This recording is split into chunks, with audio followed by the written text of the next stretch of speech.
A very good morning to all of you. I am Indu Sangwan and welcome back to Light Your Dreams.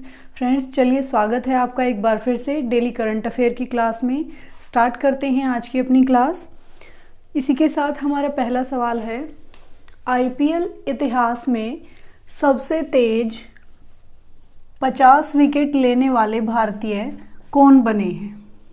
IPL जो फिलहाल चले हुए हैं, जिनका आयोजन कब से 31 मार्च से 28 मई तक जिनका आयोजन होने वाला है, और ये कहाँ चले हुए हैं? अहमदाबाद नरेंद्र मोदी स्टेडियम या फिर कहें उसी को कहते हैं मोटेरा स्टेडियम में ये चले हुए हैं। 31 मार्च से 28 मई तक इनका आयोजन होगा। और यहाँ से संबंधित क्वेश्चन है, और ये भी ध्यान रखना आपको, ये 16वें नंबर के हैं, 16वें नंबर के आईपीएल हैं ये, इंडियन प्रीमियर लीग। और सबसे तेज 50 विकेट लेने वाले भारतीय बने हैं खलील अहमद बने हैं, और ये 16वें नंबर के आईपीएल हैं, ये भी ध्यान रखना है आपको। और T20 में सबसे ज़्यादा विकेट लेने वाले इसी से संबंधित है, तो वो भी लिख लें आप। T20 में सबसे ज़्यादा विकेट किसने लिए हैं? शाकिब अल हसन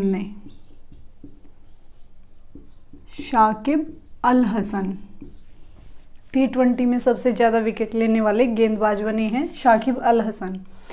और इससे पहले जो आईपीएल है, इसमें सबसे तेज 50 विकेट लिए हैं खलील अहमद ने। इससे पहले ये रिकॉर्ड अमित मिश्रा के नाम रह चुका है 50 विकेट लेने का, खलील अहमद से पहले। तो ये आईपीएल से संबंधित इतना ध्यान रखना। 16वें नंबर के आईपीएल हैं, मोटेरा स्टेडियम में चले हुए हैं। और फिलहाल जो आज 5 अप्रैल की जो आईपीएल हैं, उनका आयोजन गुवाहाटी में होगा, राजस्थान रॉयल्स के बीच और पंजाबी किंग्स के बीच ये होंगे आज के जो आईपीएल हैं। और यहाँ से आपको ये भी ध्यान रखना है कि इसमें ना 10 टीम भाग लेंगी। इन आईपीएल में 10 टीम के 70 लीग मैच खेले जाएंगे। 10 team 70 league match, 70 league match, 10 टीमों के 70 लीग मैच का आयोजन इसमें किया जाएगा। ठीक है, इस क्वेश्चन से इतनी बातें आपको ध्यान रखनी है। अगला क्वेश्चन है, हाल ही में 3 नए मेडिकल कॉलेज स्थापित करने का प्रस्ताव किस राज्य सरकार ने मंजूर किया है? तो ये किसने किया है? राजस्थान ने। राजस्थान के सीएम हैं अशोक गहलोत, उन्होंने ये प्रस्ताव मंजूर कर लिया है कि राजस्थान में 3 नए मेडिकल कॉलेज खोले जाएंगे। और राजस्थान के सीएम हो गए ये, और गवर्नर हैं कलराज मिश्र। और राजस्थान का फिलहाल ही 30 मार्च को स्थापना दिवस मनाया गया है, इसे भी आप ध्यान रखें, 30 मार्च को। और एक और राजस्थान से आपको बात ध्यान रखनी है, जो राजस्थान है वो राइट टू हेल्थ को लागू करने वाला, राइट टू हेल्थ एक्ट को लागू करने वाला देश का पहला राज्य बन गया है। कौन बन गया है ऐसा पहला राज्य? राजस्थान, जिसने राइट टू हेल्थ को स्टार्ट किया। राइट टू हेल्थ में क्या किया है? राइट टू हेल्थ में इन्होंने किया है, राजस्थान सरकार ने, कि यदि आप इमरजेंसी में हैं स्वास्थ्य खराब होने के कारण और आपके पास पैसे नहीं हैं, तो आप किसी भी प्राइवेट या गवर्नमेंट हॉस्पिटल में जाकर दाखिल हो सकते हैं, आपका इलाज किया जाएगा। और समर्थ होने पर आप पैसे दे सकते हैं। यदि समर्थ नहीं है पैसे देने में, तो ना भी दें तो सरकार आपका इलाज करेगी। इसके तहत ये किया जाएगा। ऐसा करने वाला देश का पहला राज्य बन गया है राजस्थान। और राजस्थान से संबंधित एक और बात ध्यान रखें कि भारत का दूसरे नंबर का सबसे बड़ा क्रिकेट स्टेडियम है, वो भी राजस्थान में बनाया जाएगा। 2nd नंबर का दूसरा बड़ा क्रिकेट स्टेडियम भी यहाँ पर बनाया जाएगा राजस्थान में। तो राजस्थान से ये बातें आपको ध्यान रखनी है।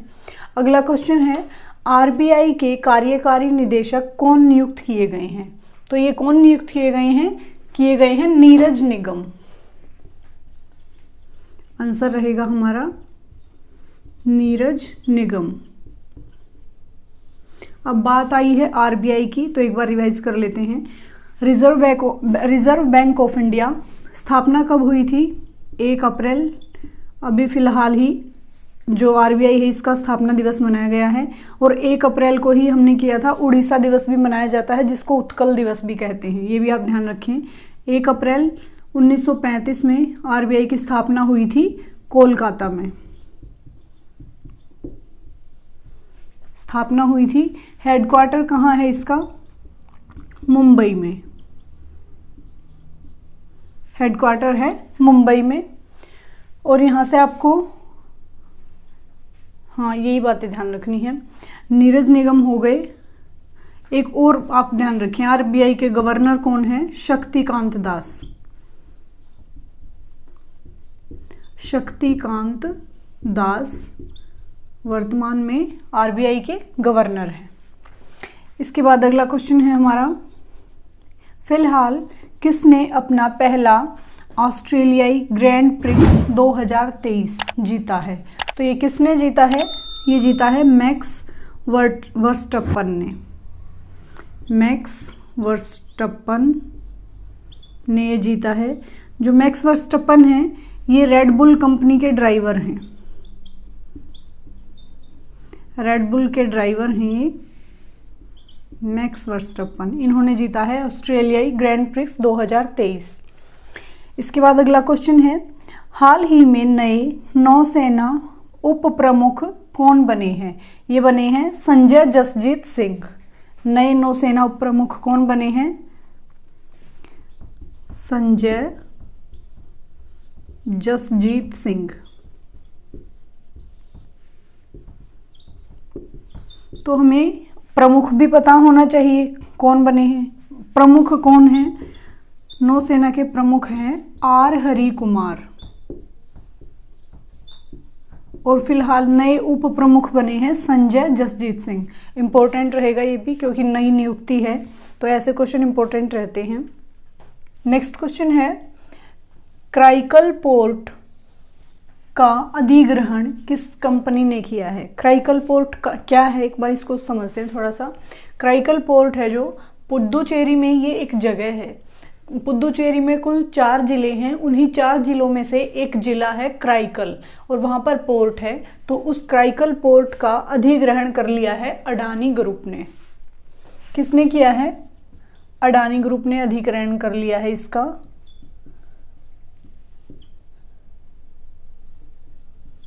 क्राइकल पोर्ट का अधिग्रहण कर लिया है 1450 या समथिंग कुछ करोड़ में अडानी ग्रुप ने इसे खरीद लिया है क्राइकल पोर्ट को।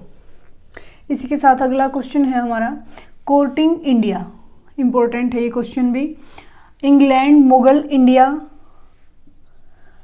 And the origins of empire पुस्तक है जिसका फिलहाल ही विमोचन किया गया है। ये पूछा है कि ये पुस्तक किसने लिखी है? तो ये पुस्तक लिखी है नंदिनी दास ने। नंदिनी दास ने ये पुस्तक लिखी है। इससे पहले हम इसी तरह की एक और पुस्तक हमने की थी पिछली क्लास में, कि जो why can not be elephant red, वो वाली पुस्तक भी इम्पोर्टेंट थी, वाणी त्रिपाठी ने जिसको लिखा था। तो इसी तरह ये भी आपको ध्यान रखनी है, नंदिनी दास की courting India, England Mughal India and the origins of empire, इसे भी आपको ध्यान रखना है। अगला क्वेश्चन है, विश्व आत्म केंद्रित जागरूकता दिवस हाल ही में कब मनाया गया है? ये मनाया गया है 2 अप्रैल को। 2 अप्रैल को ये मनाया गया है विश्व आत्म केंद्रित जागरूकता दिवस। वर्ल्ड ऑटिज्म डे मनाया गया है। जो ऑटिज्म से पीड़ित हैं लोग, उन लोगों के प्रति समाज में जागरूकता फैलाने के लिए इसको मनाया गया है 2 अप्रैल को। अगला क्वेश्चन है, सीबीआई के हीरक जयंती समारोह का नाम भी आपको ध्यान रखना है। हीरक जयंती समारोह का उद्घाटन किसने किया है? इसका उद्घाटन किया है प्रधानमंत्री नरेंद्र मोदी जी ने किया है। इसका उद्घाटन प्रधानमंत्री मोदी जी ने किया है।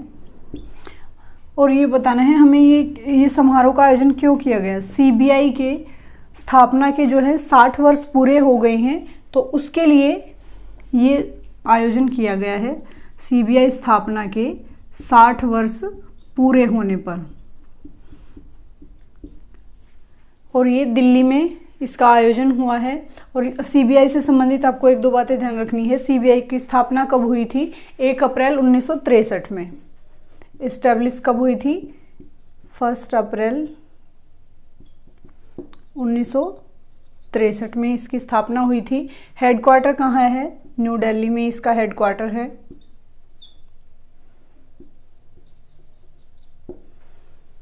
साठ वर्ष पूरे होने पर ये मनाया गया है केंद्र सरकार के द्वारा। मोदी जी ने इसका समारोह का उद्घाटन किया है। 1 अप्रैल 1963 में स्थापना हुई थी। और यहाँ से आपको एक ये भी ध्यान रखना है, सीबीआई के वर्तमान में डायरेक्टर जनरल कौन है? तो है सुबोध कुमार जायसवाल। सुबोध कुमार जायसवाल, ये भी ध्यान रखना है आपको। सीबीआई से संबंधित, सीबीआई की फुल फॉर्म हो जाती है सेंट्रल ब्यूरो ऑफ इन्वेस्टिगेशन। तो ये ध्यान रखना आपको इतनी चीज़ें। फिर अगला क्वेश्चन, मार्च 2023 में जीएसटी राजस्व संग्रह कितने प्रतिशत बढ़ा है? तो ये कितना बढ़ा है? ये 13% बढ़ गया है और बढ़कर ये हो गया है 1.60 लाख करोड़ रुपए। ये बढ़कर इतना हो गया है। अगला क्वेश्चन है, फिलहाल एआरटी और सरोगेसी बोर्ड का जो विशेषज्ञ सदस्य है वो किसे नियुक्त किया गया है? क्या पूछा है? आर्ट और सरोगेसी बोर्ड का विशेषज्ञ सदस्य, ये किसे नियुक्त किया गया है? अभी ये किया गया है डॉक्टर आरजी पटेल को। डॉक्टर आरजी पटेल को ये नियुक्त किया गया है सरोगेसी बोर्ड का सदस्य। तो फ्रेंड्स, आज की क्लास से इतने ही क्वेश्चन। मिलते हैं हमारी नेक्स्ट क्लास में नए कंटेंट के साथ। तब तक के लिए खुश रहें, पढ़ते रहें एंड थैंक्स फॉर वॉचिंग।